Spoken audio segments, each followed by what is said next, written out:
Dad wants me to log in. Hi everyone, my name's Maria and welcome to Maria's Kitchen Live. Today I'm going to show you how to make a special bread called Pan de Muertos, and it's a special bread for Day of the Dead. And November 1st and November 2nd are actually, it's a special holiday called Dia de los Muertos, Day of the Dead, and it's a celebration of life. It's a celebration of honoring the people that you have lost in your life this year or even further in the past. And a lot of people um, in Mexico, it's a really big deal, but in other countries, they do different things for Day of the Dead.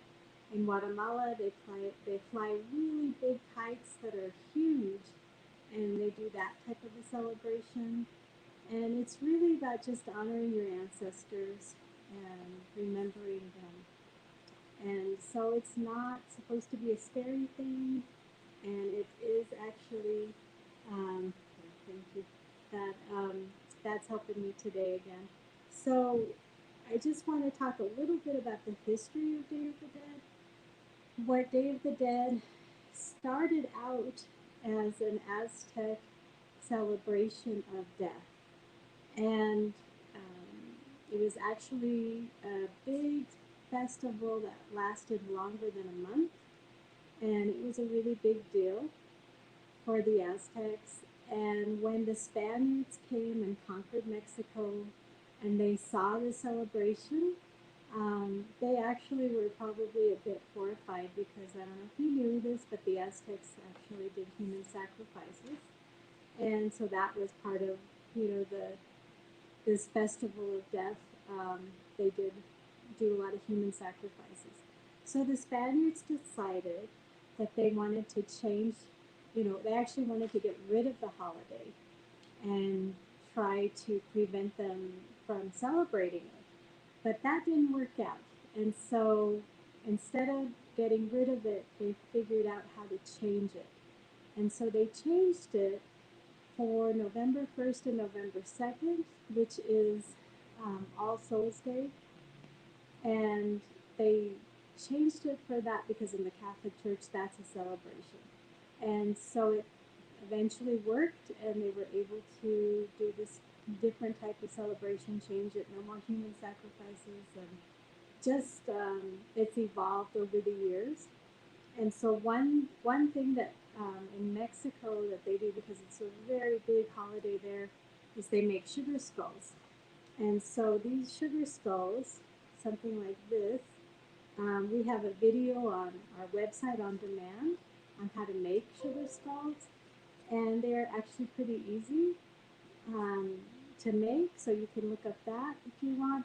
And the sugar skulls came about because the Aztecs had real skulls, and so that was part of the festival. But when the Italian immigrants moved to Mexico, they would actually, during Easter, make little um, creatures out of sugar for Easter. And so they have like little lambs and little ducks and that kind of thing. And when the people in Mexico saw that, they thought it was really cool, but they wanted to make skulls instead of little lambs. So that's where the sugar skulls started in Mexico. And so immigration, it just kind of, it's everywhere. So that was kind of an exciting thing to happen there. So today I'm going to show you how you're going to make pan de muertos. This is something you make only this time of the year, and it's when you have an altar at home, honoring your loved one. You have a photograph of your loved one. You have different layers of an altar, and you put your sugar skulls. You put items that they like. If they like to drink Coke, then you'll have a bottle of Coke there. If they like to eat pozole or tacos or whatever, Popeye's chicken, you put a little Popeye's chicken there. And anything that would help you remember that person and honor them. And so for the first video, I'm going to show you how to proof your yeast. because that's something that a lot of bakers do. I'm not a really good baker. I don't do a lot of baking. So I had to learn how to proof your yeast to get your bread ready, because this is a special sweet bread that we're going to make. So we're going to play proofing the yeast video.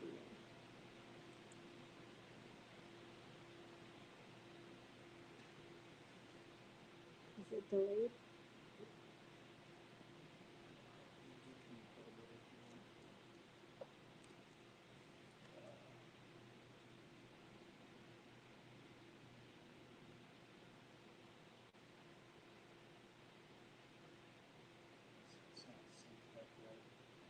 I see. Because it's talking about the special sweet bread. So we're going to play this.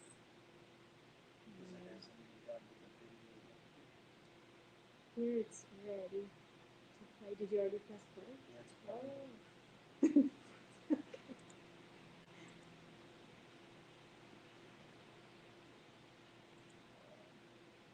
know what? Hold on. Technical difficulties. We're going to start the video again. So we got some difficulties going on. I forgot to switch screens. Oh, okay. Let me start it over. Okay. All right. So this video is, do you think they're hearing it? Okay, so this video is proofing the yeast. So what you're going to have is what I'm going to put in the bowl is 1 package of yeast, which is actually 2 teaspoons and 1/4 teaspoon of yeast. So that's what I'm putting in there now. And then I'm going to put a teaspoon of sugar into that yeast. And the teaspoon of sugar is going to help activate the yeast. It gives the yeast something to eat, and then that produces, like when it starts gobbling up the sugar, it's going to produce carbon dioxide. So once it's nice and bubbly and it grows, it's going to be incorporated into your dough mixture. So I put in 1/2 cup of water, and then I mix it. And with the 1/2 cup of water, you want your water to be at a certain temperature. So it needs to be at 105 degrees, about that, like 105, 115 degrees. And so you don't want it too hot, but you don't want it cold. If it's too hot, you can kill your yeast. But so you don't want it too hot. But it will start to grow. And so I've got it growing in that bowl, and then now I'm going to show you a video of how to make the bread. And so the bread itself, I'm going to use 1/2 cup of milk, 2 whole eggs that I get beaten, 1/4 cup of butter in there, and it should be cold butter. And then I'm just going to mix the butter and the eggs together. I'll add the milk in a little bit. It's 3 cups of flour that I'll be putting in, 1/4 cup of sugar, 1/2 teaspoon of salt, and with the anise, it just depends what kind of anise you have. I'll talk about that in a minute. But right now I'm putting the eggs. And what I've been told when you're baking, that you should put your eggs in the mixture one at a time. And I'm sure all of you guys are better bakers than I am. So it was new to me to learn that you should beat your egg, 1 egg at a time first. So here I'm putting that egg in, and I'm beating it with the butter. And it's all it is in there right now is the butter. And then I'll be adding the other egg in just a few minutes. And I guess I could have just beat it with my hands, but I use the mixer just because the butter is cold. And this bread, they say, is sort of like brioche. And so there's the other egg that I'm putting in. And brioche is sort of like a really light bread that's not too sweet. And that's really what bread of the dead is. It's Mexican bread. Usually the sweet bread is not a very sweet bread. Because as you can see, we're in this recipe, we're only using a fourth a cup of sugar in with 3 cups of flour. So it's not a lot of sugar, but you don't need a lot, and it works out pretty well. So here I'm putting in the milk, and it's half a cup of milk that I put in, the 2 eggs, the 1/4 cup of butter, and then after it's mixed, I'll be putting in the flour.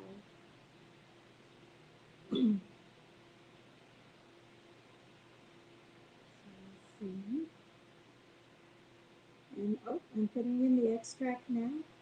So this is the anise extract, and I used half a teaspoon to put that in. If you don't have extract, they actually prefer that you use anise seeds. And so if you put the anise seeds, you put 1 teaspoon.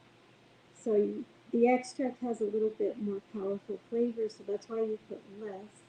If you don't have anise, you can put fennel seeds in there as well. So that works. So I'm mixing all of that together. And now I think I'm ready to put in something else. I think I'm going to be putting in the flour. And there's 3 cups of flour. And it's just regular all-purpose flour that I got. And I'm putting that in. And then that is the salt, which is half a teaspoon salt.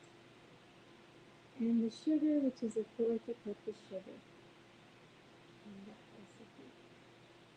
So I'm going to mix it with a spoon, but eventually I'm going to use my hands to knead the dough. And then now I'm putting in the yeast, and you can see the yeast grew, and it really smelled strong. It had a strong flavor, so it was nice and activated. To activate the yeast, once you have the water and the sugar and the yeast together, it takes about 5 to 10 minutes for the yeast to activate. And you just let it stand, and as you can see, it grew. And then now you just pour it in to your mixture.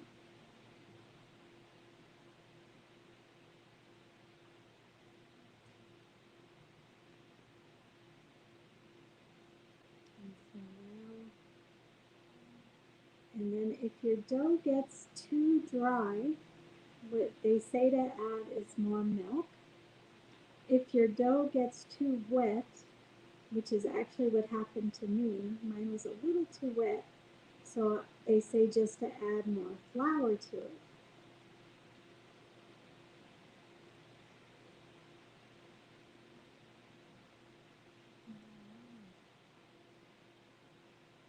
And so I'm going to knead it, and I'm just going to knead it in the bowl.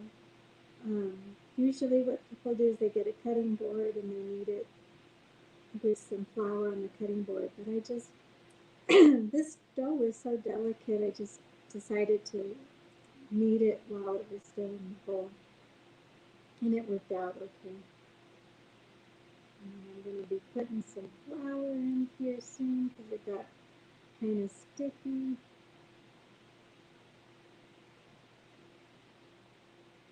We're just fast forwarding it a little so you can get to the good part.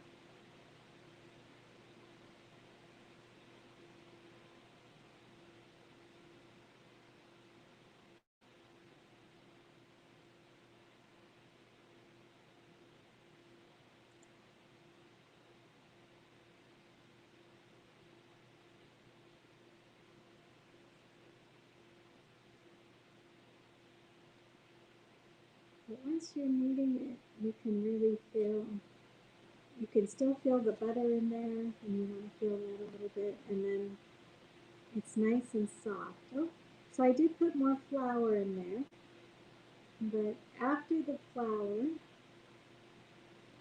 and after it feels like it's ready, I just put some olive oil in a bowl that I'm going to set the dough in for it to rise.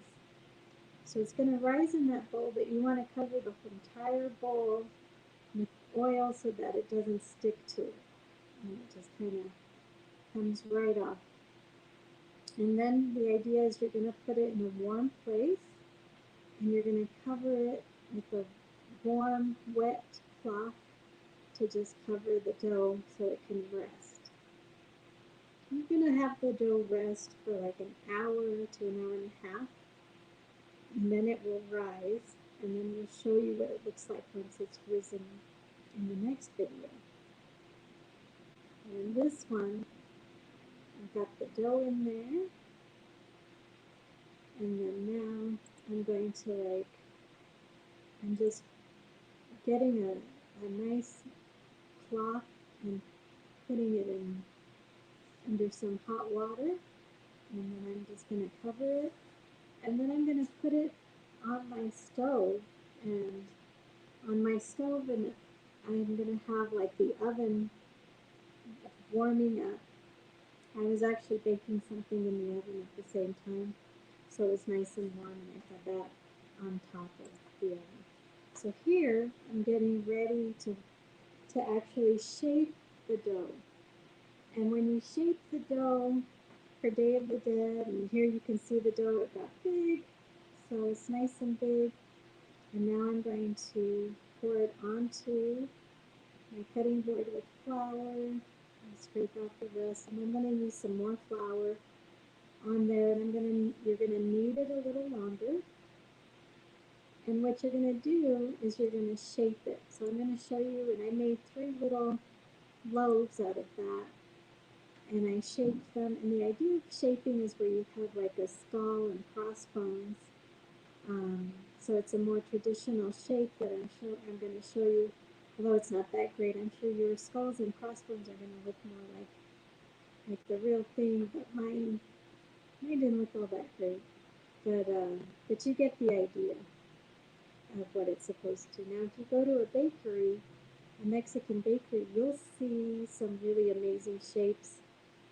Of course, they're professionals, so they're going to really have some beautiful designs on their bread. And some of them, they even have like an entire skeleton design, which is really cool.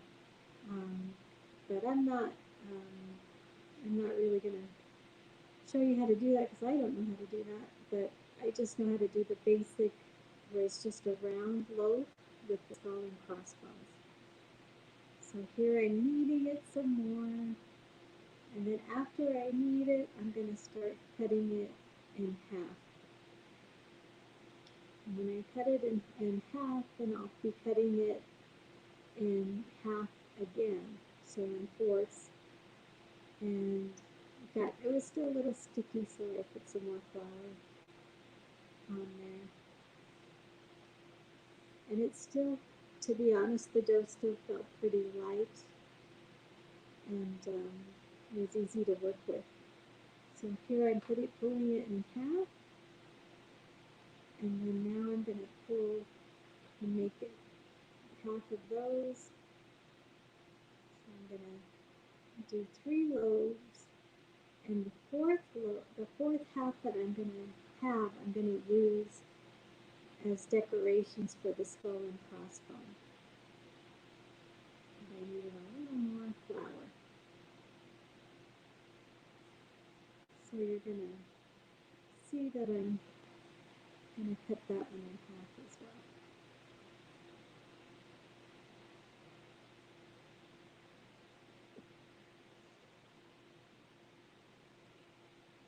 So I have the 3 loaves, and then you'll see what I do. So now you can't see it too well in that part, but I was just kind of trying to round it up, make it into a ball.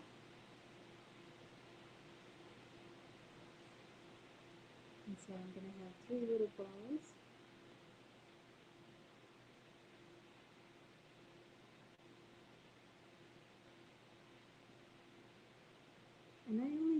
rise. I only let the dough rise for an hour, so I'm kind of curious to see if I let it risen a little longer, how much more dough I would have had. So now I've got my third loaf ready.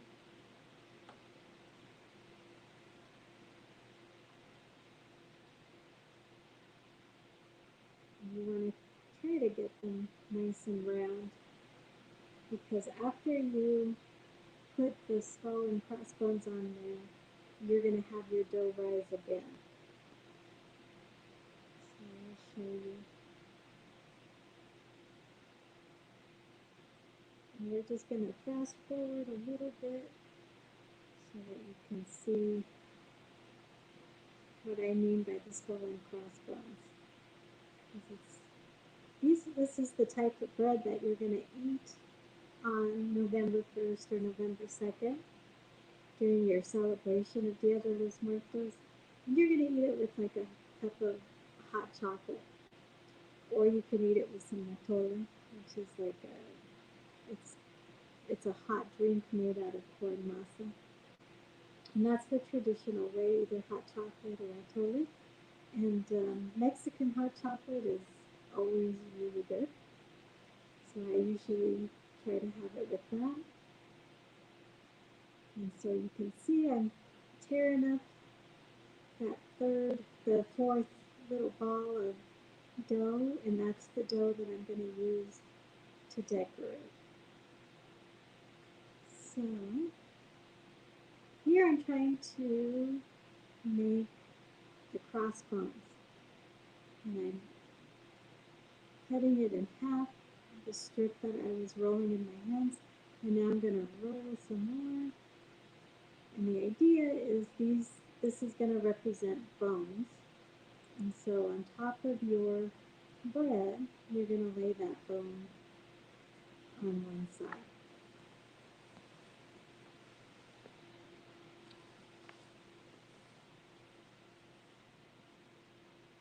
And I've never really done it before, so my bones don't look all that great. But, but I'm sure you could do a better job. So I just kind of pinch them. And then I got the second piece, and I'm doing the same. Just going to put another crossbone over that on the other side.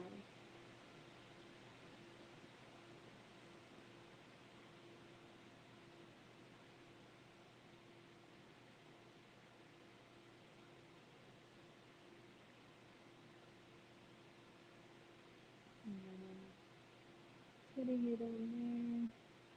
And then so those are the two crossbones. And then now I'm going to make the skull, which is just going to be a round little ball. That's all it is.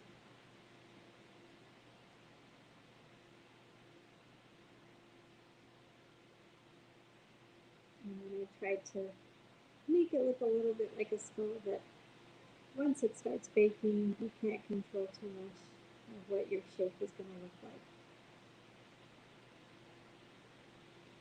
And now I'm just doing it for the others.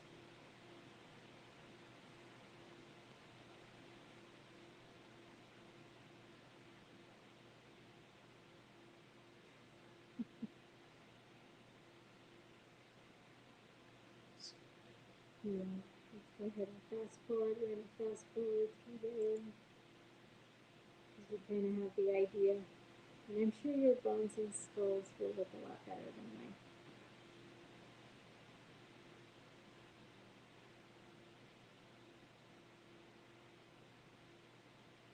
So now they all got their skulls and crossbones, and I'm just laying them out on a parchment, a piece of parchment paper that's over the pan that it's going to bake in. And so the parchment just helps it from sticking to the pan, and you don't have to oil your pan. Parchment paper is awesome. You can use it in a lot of cooking, and it's just an easier cleanup. So right now, I've got one egg that's been beaten, and then I'm going to put in a tablespoon of water into that egg. So it's just going to be like a little egg wash that you're going to use over your bread.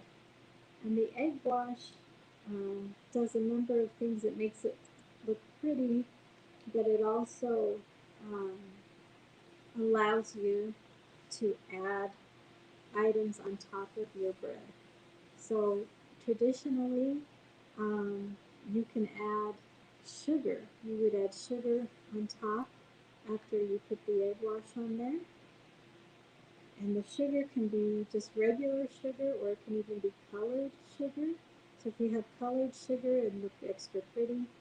Um, and then another traditional thing that people put is they put sesame seeds. So I think this one that I'm doing, I think I ended up putting sesame seeds on top, and then the egg wash kind of just helps um, everything stick.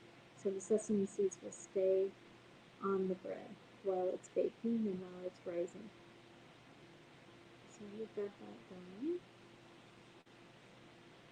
And then the sugar I have was not colored sugar, so it was just regular white sugar is what I use. You can even put like a sugar and cinnamon, just play around and try different toppings that you think would be fun and make it look pretty. So there's the sesame seed. And then now I'm just going to put the egg wash on the other piece of bread, and I'm going to put sugar on top of that.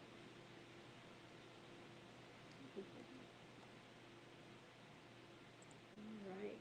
And so I ended up putting sugar on that one, and then I ended up covering it again with the same pot I had and letting it sit for another hour.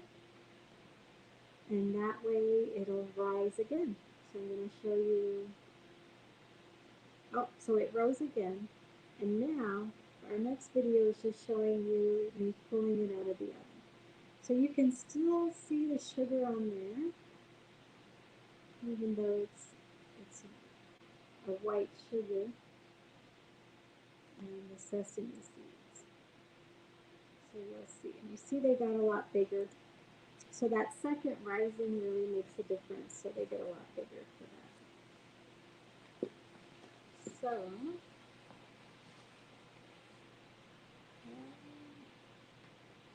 Okay. So now I'm going to show you what it looks like the next day. So here is our bread. Now I just want to say I made a little one because when I had made those 4 loaves and I used one for all the like skull and crossbones, I made a little one out of the rest of that. And so here is the little baby pan de muerto. And it has sesame seeds, and then here's one with sesame seeds, and then this one has sugar. And my skull ended up traveling a little further away from the crossbones, but the others tended to last. So I don't know about the traveling one, but it's still good to eat. So what difference does it make, right? So if you have an altar, if you decide to make an altar at home, then you can put this on the altar. That's a very traditional thing to do. And you can also make one for yourselves and eat it with your hot chocolate. Now I'm going to tell you the rising of the bread after I made them with their decorations. It was for about an hour. And then you definitely have to have your oven at 350 degrees. And then you're going to bake it. Well, if you decide to do the one recipe and do one big bread, you're going to bake it for like 40 minutes. Because I made them smaller, it's recommended more like 30 minutes. I did it a little longer because it seemed to me that they needed a little more time, and they turned out pretty well. So I'm going to show you on this one. I'm going to cut in here so you can kind of see what it looks like, and it smells really good, nice and fresh. And then this is the bread. It's not super moist, it's a little dry, and that's why the, the brioche is a little dry, but you can add more butter to it if you want, and that would actually help with that. But that's why you eat it with your hot chocolate, because you're going to dip this piece into your hot chocolate a little bit and then eat that. And it's not super sweet, but it's sweet enough, and it's just right for Day of the Dead. So thank you so much for joining me today. I hope you take the time um, to make this bread. I'm sure a lot of you with the pandemic have been making a lot of homemade bread, and so you know it tastes great. And so maybe give it a shot and try to make some pan de los muertos and enjoy it and celebrate your loved ones today. We lost a lot of people because of COVID-19 this year.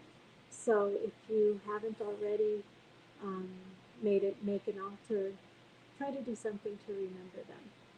Thank you so much.